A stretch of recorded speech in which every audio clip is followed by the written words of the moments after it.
سؤال، هي سؤال. العلاقات الصحيه بنلاقيها ولا بنبنيها؟ هو الاتنين، بس الاكتر ان احنا بنبنيها، لان طب مفيش علاقه بتبقى صحيه لوحدها. زي مثلا الجسم، هل في جسم صحي لوحده، ولا الجسم الصحي اللي بياكل بشكل معين وبيتعامل بشكل معين وبيراعي الجسم بشكل معين؟ ولا ان انا ممكن صدفه او نصيبي وقعني بحد كويس تمام، فاقول ان كملي. العلاقه دي صحيه، انا لقيت العلاقه الصحيه او لقيت لا العلاقه لا، المناسبه ليا. انت لقيتي الشخص اللي بيعرف يتعامل ان يخلي العلاقه صحيه. لكن ان انت لقيتي العلاقه الصحيه دي من غير ما تلاقي الشخص، يبقى مفيش. يبقى معنى كده ان انت هتبني العلاقه الصحيه مع حد بعينه، انت وهو بتتعاملوا بطريقه كويسه عشان تبنوا علاقه صحيه.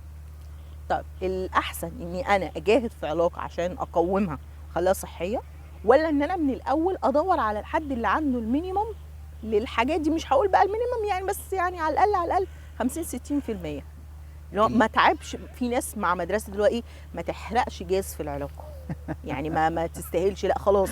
يعني فكره التخيل، فكره لا خلاص بقى اسكيب وندور على حد مناسب من الاول. نفس المثل بتاع ان العشب اكثر خضره على الجانب الاخر. لا، هو المفترض ان العلاقه احنا بنبنيها، بنشوف حد عنده على الاقل المينيمم اللي انا بدور عليه وببدا اتحرك على الاساس ده. لكن ان انا اكون معتقد ان هيجي لي انسان عارف كل حاجه، بيعرف يعمل كل حاجه، بيتعامل معايا صح في كل حاجه، ده خياله مش موجود غير في الجنه. لكن على الارض الكلام ده مش موجود. انا عايز انسان يبقى عنده على الاقل الحاجات مينيمم زي ما انت بتقولي، ان ينفع يبني معايا علاقه صحيه. لكن ان انا اكون منتظر واحد مش هيغلط على طول، فاهم المفروض يعمل ايه، يتصرف بالطريقه الصح في كل الاحوال، ده مستحيل. وحته ان انا لا انا مش هتعب في العلاقه فمش هدور غير على حد بشكل معين عشان ما اتعبش، الكلام ده برضه كله غلط. انا برضه هضرب نفس المثل اللي لسه قايله بتاع الجسم. لو واحد بيقول انا مش هتعب ان انا اخلي جسمي صحي ويجي اللي يجي، عمره ما هيبقى صحي، عمره ما هيبقى فعلا في وضع كويس، لان هو ما بيعملش اي حاجه عشان يحسن من الوضع. فهي العلاقه شبه الجسم بالظبط، انت لو ما حافظتش عليه وتعبت عشانه هيبوظ. العلاقه نفس الكلام، لو ما حافظتش عليها وتعبت عشانها هتبوظ. طب ليه ده الميديا مأكده لنا ان انتظر حتى ياتي ما تستحقه؟ لا، دي ملهاش علاقه بان انا اتعب على العلاقه ولا لا. انا ممكن يجي لي ما استحقه ويكون بيتعامل غلط. يعني ايه اللي هو ما استحقه ده؟ اللي الميديا مصوراه اللي هو انسان بمواصفات معينه. اه. طب انا ما اعرفش هو بيتعامل ازاي، ما انا هعرف امتى هو بيتعامل ازاي؟ لما نبقى انا وهو في علاقه واحده. في اللحظه دي انا هعرف بقى اللي انا كنت معتقد ان انا استحقه ينفع ابني معاه علاقه ولا لا. هو من بره بس شكل، لكن الدنيا من جوه خربانه. وحته ان الميديا مأكده دي، ما احنا من الميديا برضه هو بنأكد العكس.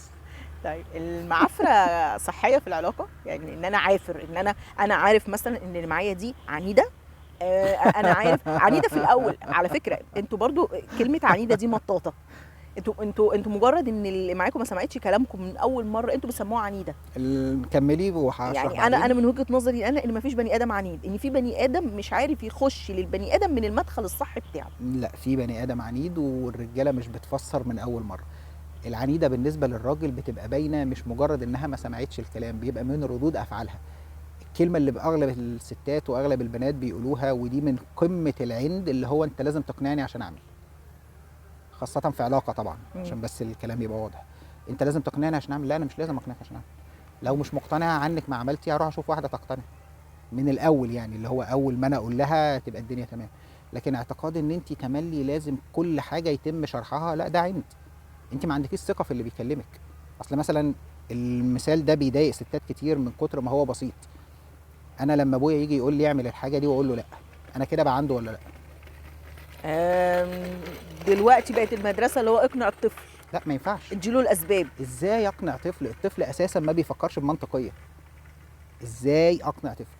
مستحيل. مم. انت مش بتفكر بمنطقيه، انت كل اللي بتحركك عواطف. انا عايز اجري، عايز العب، عايز اتنطط، عايز اعمل، عايز اسوي. فده اللي انت عايش بيه. طب ما هو ده نفس طريقه تفكير الست. مش بقول طبعا عشان الناس اللذيذه اللي هتاخد لا الكلام لا لا احنا ان مش. الست زي الاطفال والكلام. لا لا لا لا, لا. لكن قصدي كلام ايه؟ طريقه التفكير. انت كده كده طريقه تفكيرك عاطفيه. فانا لما اجي اكلمك بقى بالمنطق تقولي لا لازم تقنعني، انت عمرك ما هتقتنعي. مم. يبقى انا ليه محتاج ان انا اقنعك؟ يبقى ده عنده ولا لا؟ ده عنيد. بس. طيب يعني نعافر ولا ما نعافرش؟ نعافر في العلاقه اللي فيها على الاقل المينيمم اللي ينفع يخليها علاقه سليمه، اللي ينفع يخليها علاقه صحيه، اللي يكون عنده البذره اللي ينفع ان انا اسقيها عشان تطلع لي شجره كويسه.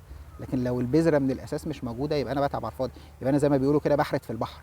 لكن الطبيعي ان انا لقيت حد في حاجه حد ادنى للي انا بدور عليه، ده اللي ينفع ان انا اكمل معاه ونفضل ان احنا نحسن في العلاقه لغايه ما توصل انها علاقه صحيه ممكن يتضرب بيها المثل بعد كده. لكن لو دي مش موجوده وانا بندفع عشان بحب الشخص ان انا لازم اجي على نفسي عشانه، ده اللي بيخلي الدنيا تبوظ، وده اللي بيحصل دلوقتي في حاجات كتير قوي.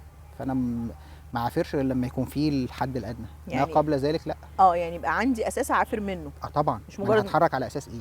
هعافر ليه؟ هعافر لمين؟ هعافر عشان عايز اوصل لايه؟ لو ما فيش الاساس ده يبقى مش هعرف اعمل حاجه. طيب ساعات في اللي هو بيقول لك ايه، انا طول الوقت انا اللي بحرك، انا اللي ببذل المجهود، انا الطرف التاني مش عايز يبذل مجهود. هل المعافره هنا يبقى لازم الطرفين ولا الطرف المتضرر لا، لازم الطرفين. ما هو انا لو انا اللي متضرر فانا متضرر منك، فلو انت ما غيرتش وانا غيرت عمرنا ما هنوصل لحاجه. لكن اي حاجه الواحد بس بيشتغل عليها عمرها ما تنجح. في ستاند اب كوميديان امريكي كان في مره بيتكلم على حته مشابهه لدي، فضرب مثل لذيذ قوي. قال لك ما فيش حد يعرف يشيل كنبه لوحده، ولكن خلي اتنين يشيلوها هيشيلوها بسهوله. القصد بتاعه ايه؟ ان طالما في مشكله لو واحد بس اللي شغال عليها عمرها ما هتتحل، لكن لو اتنين اللي شغالين عليها هيحلوها بسهوله. فكلمه ان انا اعافر لوحدي والطرف التاني عايش في ميه البطيخ ولا شاغل باله باي حاجه، يعني هو مش متضرر من هو مش متضرر لكن هو اللي بيعمل الضرر. هو مش متضرر لكن هو اللي بيعمل الضرر. فانت المفروض تقر ان انت اللي بتعمل الضرر وتحاول تقلله، فالمفروض تكلم المتضرر وانتوا الاثنين تبداوا تشتغلوا عليها. لكن عشان انا مش متضرر مش هعمل حاجه، وعلى المتضرر اللجوء للقضاء. هو ده اللي بيحصل دلوقتي. المتضرر بيروح للقضاء، هو ده الغلط. احنا كده ما بنحسنش علاقات، احنا كده داخلين احنا الاثنين بنحارب وبنشوف مين اللي يقدر ان هو يفرض قوته على الثاني. انت متضرر اخبط دماغك في الحيط، انت متضرره اخبطي دماغك في الحيط. طب وبعدين؟ ونرجع نقول العلاقات بايظه ليه؟ ما هي بايظه بسبب حاجات زي دي. يعني ما ينفعش ان واحد بس هو اللي يكون بيشتغل على العلاقه، ايا كان مين الواحد راجل او ست. ما ينفعش ان واحد بس هو اللي يكون شغال. يعني يعني صحه العلاقه ان الطرفين واقفه على الطرفين، ان الطرفين يعافروا. طبعا. لو امتى برضه بيعافروا تاني؟ لما يبقى البدايه صح، المينيمم نفسه موجود. لكن ما ينفعش حد واحد بس ونقول ان هو كده ما ينفع، مش هيعرف يعمل حاجه. لان انا كانها ايه، زي اللي بينفخ في قربه مخرومه زي ما بيقولوا. انا عمال انفخ والطرف التاني خارمها، فانا مهما اديها هوا ولا هيحصل اي حاجه، اعبي فيها ميه ولا هيحصل اي حاجه، لان هي كده كده مخرومه. المفروض ان انا اول حاجه اعملها ايه؟ وانا بحط الميه تكون من الناحيه الثانيه هي مش مخرومه، نقفل الفتحه دي نفسها عشان نبدا ان احنا ايه، نملاها. لكن ما قبل ذلك ولا هتتملى ولا حاجه، وهنفضل احنا الاثنين مجهود على الفاضي، او على الاقل المجهود اللي انا بعمله كله هيروح على الفاضي، لان الطرف الثاني ما بيعملش اي مجهود. طيب احنا ما بنحبش جو الكتالوج واللي هي ال10 صفات للعلاقات الصحيه والحاجات دي. بس انا قصدي العلاقه الصحيه ممكن تختلف من شخص لتاني، يعني ممكن من كابلز للتاني، ان ممكن الاثنين دول بيوافقوا بيه، ممكن اثنين تانيين يبقى بالنسبه لهم مشكله. الاساس مش هيختلف، اللي هو ايه بقى؟ احترام متبادل، تقدير متبادل، ادوار واضحه لكل واحد فيهم.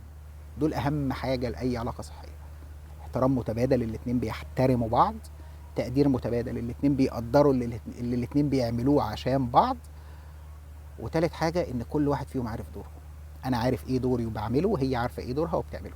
الثلاثه دول لو موجودين في اي علاقه، ده الاساس اللي بعد كده نقدر نبني عليه ان هي تكون علاقه صحيه. اي حاجه من دول مش موجوده، انت بتنحت في البحر، مفيش اي حاجه هتحصل، العلاقه دي هتبوظ. طب انا ما ينفعش اعافر في حاجه من دول؟ لا، لان دول مسلمات. يعني ايه مسلمات؟ يعني دول مفيش حاجه ما بتتعلمهمش.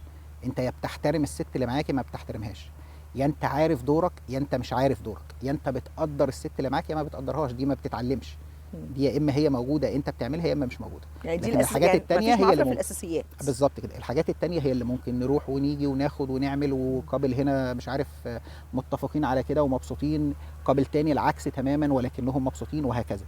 لكن الاساس مفيش اي علاقه هتنجح لو مفيش ما بينهم احترام متبادل. ويا ريت لو في حد عنده علاقه ناجحه ومفيش احترام يبقى يقول. مفيش اي علاقه هتنجح لو الاثنين مش بيقدروا بعض، ومفيش اي علاقه هتنجح لو كل واحد فيهم مش عارف دوره وبيقوم بيه. فدول اساس، دول مفيش فيهم اي خلاف. لو حد دلوقتي بيسمعنا وهو عنده ركن في العلاقه، ركن من دول مش شغال، مش شغال لان الطرف التاني مش فاهمه او اصلا. ممكن يكون مش واصل لهم ان ده اصلا لا، ما هي مش واصل لهم، دي مصيبه سوداء. يعني يعني مثلا ان هو احنا مش عارف عادي ان ده إحنا الاساس. يعني ما الدنيا احنا حلوه، مفيش حاجه اسمها لا ما احنا في الاثنين زي بعض، ايوه مفيش حاجه اسمها بالظبط، ان مفيش ادوار. حاجه اسمها ادوار. طيب ماشي، انا اتحدى اللي بيسمع دلوقتي ده ويقول ان مفيش ادوار، كمل يا باشا في العلاقه وتعالى قول لي ان هي نجحت ولا لا. طب ما هو ساعات بقى طرف بيبتدي اللي هو ايه يفوق، حلو. اللي هو لا انا حاسس العلاقه دي ما فيهاش احترام او ما فيهاش، حلو. فانا هبتدي انا عايز طبعا مثلا مش هنقول يبريك، بس انا هعافر في النقطه ديت. لا انا هنا مش هعافر، انا هنا هحط الحدود ان يا دول الثلاثه دول يبقوا موجودين يا العلاقه دي ما تنفعش تكمل. في فرق هنا. المفروض ان انا بحط ان الاساس ده لازم يكون موجود. انا كنت في غفله، انا كنت غلطان، انا ايا كان، الاساس ده لو ما كانش موجود العلاقه دي مش هينفع ان هي تستمر. ونبدا ان احنا نحط الاساس ده كبنود ان احنا لازم نمشي عليها. ما مشيناش عليها اللي يخل بيها يبقى هو اللي بوظ العلاقه، والعلاقه غالبا لو الاساس ده مش موجود هي كده كده هتبوظ. ما في ناس قلت ما هي كانت ماشيه. هي ما كانتش ماشيه، هي كانت شبه النار اللي تحت الرماد. مم. هي من بره شكلها لذيذ، او شبه البيت الخشب اللي اكله اسمه ده النمل الابيض. هو من بره جميل وكل حاجه، لكن تعمله كده مش موجود. فهي مش موجوده، هي كعلاقه ظاهريا شغاله، لكن كعلاقه حقيقيه هي مش موجوده اصلا.